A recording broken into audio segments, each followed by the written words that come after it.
میری سوچوں کی روانی کا تو ہی محور ہے، میری سوچوں کی روانی کا تو ہی محور ہے، میرے محبوب قیامت کا یہی منظر ہے، تو ملا بھی اور مل کے بھی ہمارا نہ ہوا۔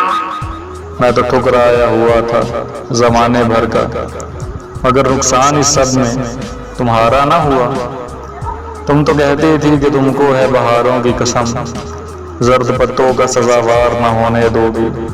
پھر کہاں ہے تیری خاموش وہ ٹھہری آنکھیں جن میں بستے ہوئے خوابوں کا حوالہ میں تھا؟ اب کہاں ہے تیری اچھلی وہ روشن صورت کہ چمکتی ہوئی جبیں کا اجالا میں تھا؟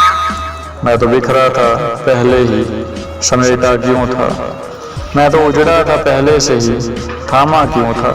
میرے محبوب میری آنکھ کی لالی میں ابھی تیرے خوابوں کے سلگتے ہوئے جلتے ہیں چراغ، شاید کہ کسی رات میں بارش کی طرح تیرے بازو میری مستی کو جلاتے جائیں، کبھی جذبات میں بہتے ہوئے ساون کی طرح۔ میری سوچوں کے نہا خانوں میں تو آئے۔ میرے محبوب میرے پہلوں میں درکتا ہوا دل، اس میں بستے ہیں تیرے پوشیدہ سے جذبات ابھی۔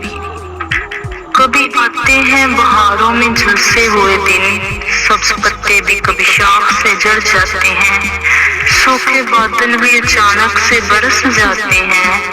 یوں ہی دھڑکن میں تیرا نام دھڑکتا ہے ابھی، یوں ہی آنکھوں میں تیرا چہرہ ٹھہرا ہے ابھی۔ میرے محبوب برستی ہوئی آنکھوں میں کبھی تیری مضمور نگاہی کا میں ہی مرکز تھا۔ میرے کاندھے پہ وہ تیرے ادھورے بوسے جن سے آتی تھی وہ تو عنبر کی مہک، میری باہوں میں سمٹ کر وہ بہکنا تیرا۔ میرے جذبات کی روانی کی وجہ تم ہی تو تھی، میں ادھورا ہوں تو مکمل تو بھی کیسے ہوگا؟ میری ادھوری سی کہانی کی وجہ تم ہی تو تھی۔ میرے محبوب قیامت کا یہی منظر ہے کہ میں تڑپوں تیرے نام کی مالا جپتے۔ میرے محبوب قیامت کا یہی منظر ہے کہ میں دل ہی دل میں تمہیں اپنا دیکھوں، مگر خواب سے ایک دم سے اچانک جاگوں اور تم کو خود سے میں جدا دیکھوں۔